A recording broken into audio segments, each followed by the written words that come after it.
In many ways, air travel is a more casual affair than it was earlier decades ago when people used to treat flying as a symbol of wealth. But along with the increase in cheap fares, has come with increasing incidents of bad behavior that can get people kicked off planes. Most of us probably imagined that such things could not happen to us. But you might be surprised by the range of behaviors that could get you kicked off. Here are 10 things that can stop you from getting onto any airplane.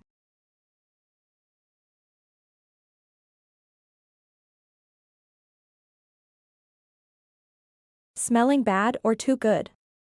Navigating your way through a stuffy airport terminal is bound to make any passenger feel sweaty and gross, but then be sure that you don't board with that funny pungent smell body odor because it will fill the plane cabin.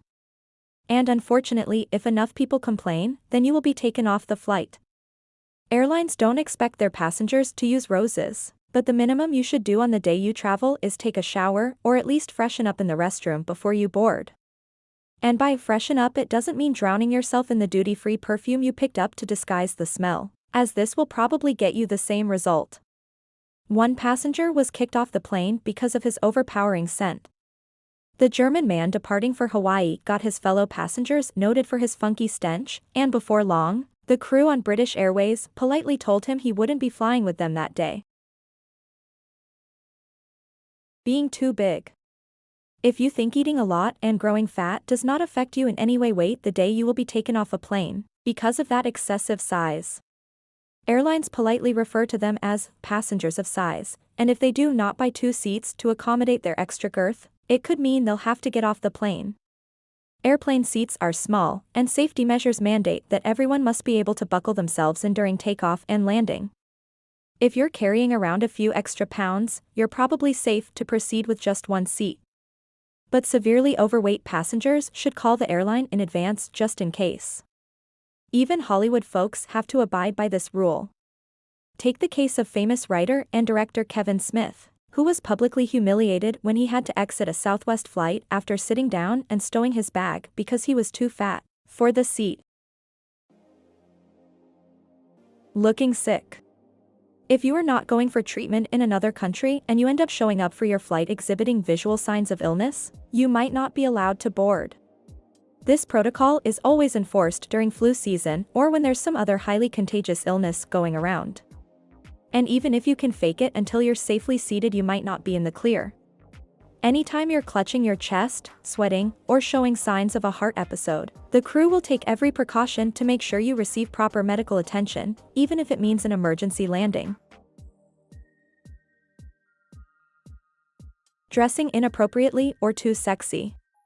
It's one thing to dress minimally in preparation for your holiday, but boarding the plane wearing next to nothing will see you quickly deboarding again. Many women in particular have been turned away from a flight for wearing miniskirts and short shorts.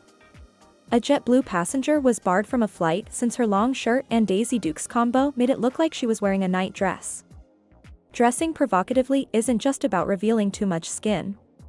It also goes for wearing something overly political or in your face too, such as clothing emblazoned with offensive language, or overly political sentiment.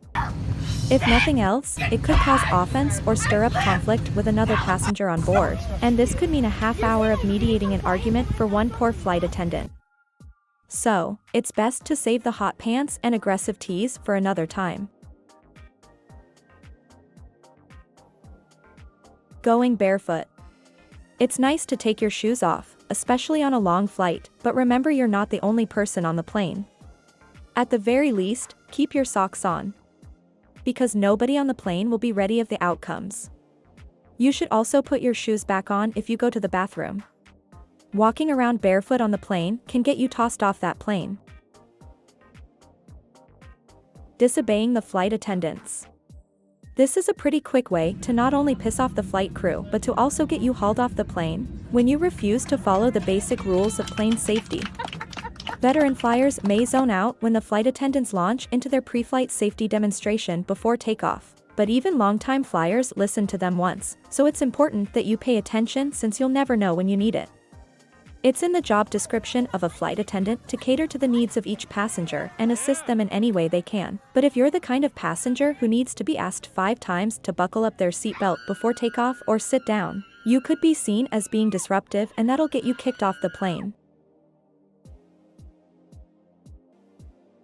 Getting drunk. Excessive drinking often leads to unruly behavior, and this combination could get you kicked off the plane. Since alcohol affects you differently when you're in the air, you may find yourself getting too drunk too quickly. Depending on how intoxicated you are, you may even get arrested once you land. So take it easy on the alcohol and save the partying after you reach your destination. Joining the Mile High Club. Something about the elevation might put you and your seatmate in the mood for some of your own in-flight entertainment. But if you get caught fooling around in the bathroom, you can be removed from the plane. It's not technically illegal, and thousands of people report having done it, but just exercise caution. Indulging in a bit of high-altitude fun with your partner might sound like a steamy idea, but it might kill the romance a little when you're both caught and asked to leave the plane on the next stopover.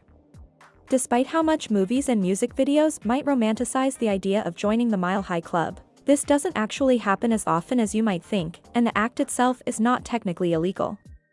Still, don't take this as a green light for attempting to join the club on your next flight, as even though the airline won't be able to take any legal action in the States at least, you will likely face an embarrassing lecture from the flight crew and be asked to deboard at the nearest airport. Touching other people's stuff.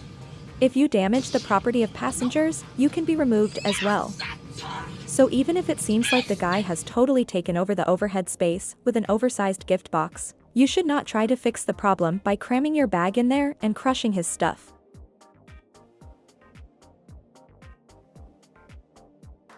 Being too princess to fly. 3 Arab princesses were ejected from a British Airways flight in Milan in 2007 because of what might be called a cultural divide. Apparently, the women could not sit next to men they were not related to. After a reported 3-hour argument over seating arrangements, the captain reputedly told the princesses and pals to take a hike. To wear your mask the whole entire flight. If you're unable to do so, you will be removed from the flight. Delta 22 has been cleared. They kicked me off the plane. They called me a